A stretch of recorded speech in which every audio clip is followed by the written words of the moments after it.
This is Culdesac, America's first neighborhood built with a car ban in mind, and it's opening this year.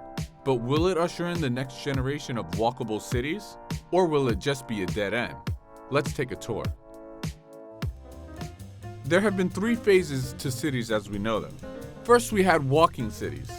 Dated pre-1880, they featured narrow, winding, and unpaved roads. Next came the streetcar city. This period ranged between 1880 and 1920.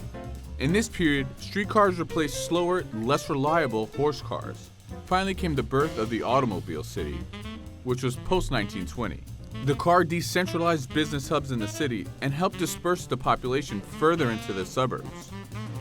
America has since become a car country, so it kind of makes sense that most American cities were designed with cars in mind. But today, the car-centered city might be falling out of favor.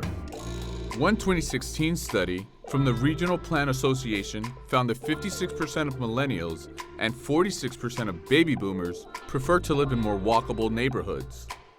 That's where Culdesac comes in. The self-described tech, real estate, and culture company is attempting to make walkable cities a thing again. Culdesac broke ground on its 16-acre car-free city back in 2019. The neighborhood is located just 15.5 miles from Phoenix, which in contrast is not walkable at all. The Culdesac Tempe neighborhood is scheduled to open later this year. Once open, the neighborhood will house 1,000 residents who will leave their vehicles outside of the neighborhood. Instead of using their vehicles to get around, residents will have to walk, ride, or roll to get around the neighborhood. That's because Culdesac Tempe has an old-school layout. Design firm Opticos incorporated paseos, or walkways, as a key feature in the design of the neighborhood. These are similar to the Greek, Italian, and French historic villages. Now let's jump into the layout. This yellow area is all car-free zoning. The northwest entrance is located right next to the light rail, making the city accessible from public transit.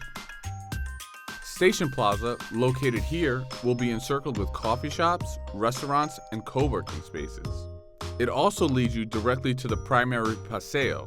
That east-west paseo organizes the neighborhood and serves as a social focal point for the community and its visitors. Think of it as Main Street. The primary paseo will have a bar and market, and midway down you'll find a dog park, pool, and creative space, as well as a water feature, much like the fountains found in European plazas. The housing units are set up in irregular patterns. They're called pods instead of blocks. Opticos calls them fabric buildings because they define and activate public spaces for the neighborhood. The residential buildings are either 2 or 3-story walk-ups that cluster together to create shaded courtyard spaces.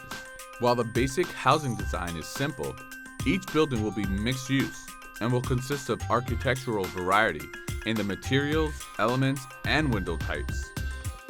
Culdesac is scheduled to open in 2022, but it doesn't plan to stop in Tempe.